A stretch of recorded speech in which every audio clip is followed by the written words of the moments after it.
नमस्कार साथियों, आज हमारा एक नए स्टोरी वीडियो में जो कहानी में आपका स्वागत है दोस्तों। और आज हम एक ऐसे व्यक्ति की कहानी जा रहा हूँ, ऐसे बालक की कहानी सुनाने जा रहा हूँ जो मंद बुद्धि होते हुए भी किस तरह एक महान पंडित, महान विद्वान बन गए और महान लेखक बन जाने कितने किताबें, कितनी कविताएँ लिख।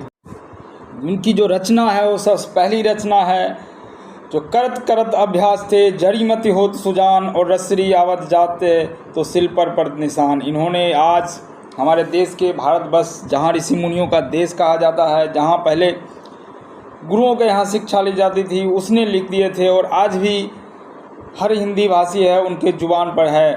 दोस्तों, कहानी सुनाने से पहले अगर आप हमारे चैनल दिनेश ज्ञान गंगा दर्पण पर नए हैं तो प्लीज़ चैनल को सब्सक्राइब कर लीजिएगा और बेल आइकन को प्रेस कर दीजिएगा।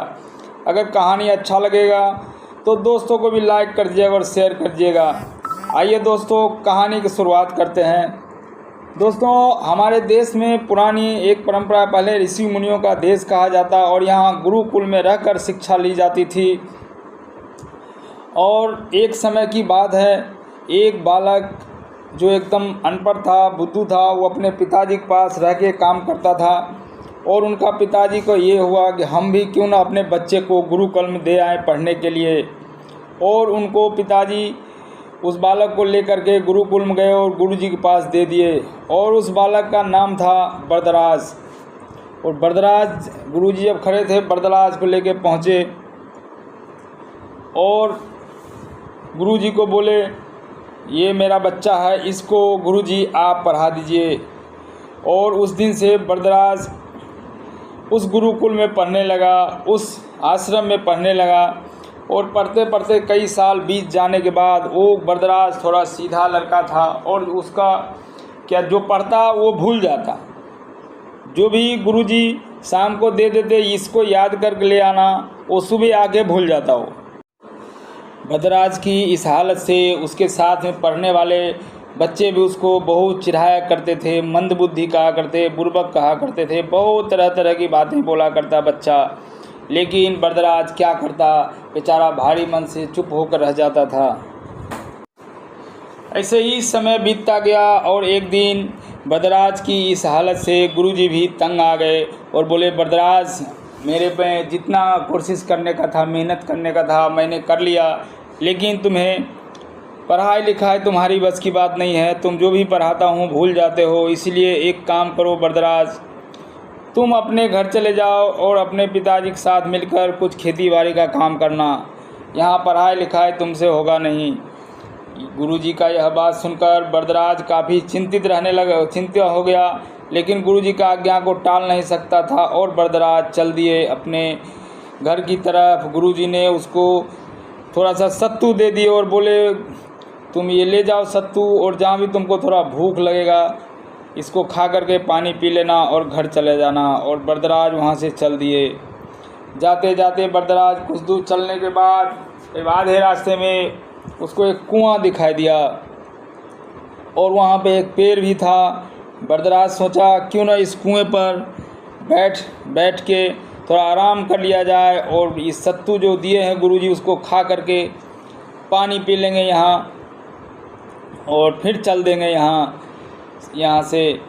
बरदराज सत्तू का पोटली रख दिए पेड़ के पास और कुएं की तरफ बढ़ा। कुआं की तरफ जब बढ़ा और देखा उसमें एक बाल्टी रसरी लगी हुई थी और उसमें पानी भरने की पूरी व्यवस्था थी वहाँ पे। और बरदराज सोचा, मैं पहले पैर हाथ मुंह धो लेता हूँ, फिर सत्तू खाऊंगा।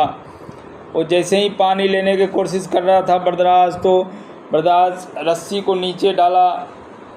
बरदराज की नज़र उस पत्थर पे पड़ी जहाँ रस्सी घिस करके चिन्ह बना हुआ था और नीचे फर्श पर जहाँ बाल्टी रख के बाल्टी का चिन्ह बना हुआ था पत्थर पे। बरदराज के मन में कुछ और ही बात सूझ गया और उसका माथा खनक गया। बरदराज ने सोचा, ये कितनी बार रस्सी घिसा होगा, आज ये पत्थर घिस गया है, कितनी बार ये बाल्टी रखा होगा, आज ये बाल्टी का निशान आ गया है पत्थर पे। अगर ये रस्सी को घिसने से अगर ये पत्थर घिस जाता है, ये रस्सी तो मुलायम होता है और रस्सी को घिसने से अगर पत्थर घिस जाता है तो मैं अगर पढ़ूँगा मन से तो क्या मैं नहीं पढ़ सकता है। मैं गुरु वरदराज की आंखें अब पूरी तरह से खुल गई थी। वरदराज का तेज़ ही बदल गया था। इतना सोचते सोचते वरदराज वहाँ से फिर वापस हो गए, वापस चल दिए गुरुजी के पास। वापस गुरुजी के पास जा कर के गुरुजी ने जैसे ही वरदराज को देखा तो गुरुजी भी अचंभित हो गए। क्या हुआ, वरदराज वापस क्यों आ रहा है? लगता है आश्रम में कुछ छूट गया है वरदराज को, कुछ सामान छूट गया वरदराज को, उसी को लगता है वरदराज लेने के लिए आया है। वरदराज गुरुजी के पास जा कर के गुरुजी को प्रणाम किया और गुरुजी ने वरदराज को पूछा, क्या हुआ वरदराज, आश्रम में कुछ छूट गया तुम्हारा क्या? बोला, हाँ गुरुजी, मैं यहाँ से विद्या हमारी छूट गई थी, वही मैं विद्या लेने आया हूँ। क्यों, क्या होगा? बोला, गुरुजी अब मुझे माफ़ कर दीजिए, अब हमारी आंखें खुल गई है। मैंने जा रहा था तो रास्ते में देखा कि एक कुआं से जो पानी भरता है उसका रस्सी के घिस के उस पत्थर पे निशान पड़ा हुआ था। जब वह रस्सी के घिसने से वो पत्थर पे निशान बन सकता है तो क्या मैं अपने मन से पढ़ाई करूँगा तो मैं नहीं पढ़ सकता। गुरुजी को वरदराज ने बोला, गुरुजी मुझे एक मौका दीजिए और मैं ज़रूर पढ़ूँगा, बहुत दिन रात मेहनत करूँगा। गुरुजी ने बोले, ठीक है, अगर तुम पढ़ना चाहते हो तो फिर पढ़ो। और उस दिन से वरदराज का पढ़ने लिखने का पूरा शैली ही बदल गया और वो जो भी गुरुजी याद करने के देते वो सब याद करके सुबह ले आता और गुरुजी को सुना देते। काफ़ी साधना में लीन हो गए, मन से पढ़ाई करने लगा वरदराज। और एक दिन ऐसा आया, पढ़ लिख करके वरदराज अपने क्लास में सबसे ऊंचे स्थान पर चला गया। वरदराज की सफलता से गुरुजी भी काफ़ी खुश थे और उसको और ज़्यादा से ज़्यादा गुरुजी भी मेहनत करने लगे और वरदराज तो दिन रात एक कर दिया पढ़ने में। और एक दिन ऐसा आया कि वरदराज एक महान कवि, महान लेखक बन गया और न जाने कितने किताबें, कितनी कविताएं लिख दी। दोस्तों, कभी भी किसी बच्चे को मंदबुद्धि या बुर्बक नहीं कहना चाहिए, क्योंकि जो बुर्बक करने से कोई बुर्बक या मंदबुद्धि नहीं होता, वो उसके मेहनत पे निर्भर करता है, उसकी ज्ञान पे निर्भर करता है। आमतौर पर देखा जाता है कि जब कोई बच्चे एक दो बार में कुछ नहीं सीखता उसको डांट दबाड़ के भगा दिया जाता है, लेकिन ऐसा नहीं करना है।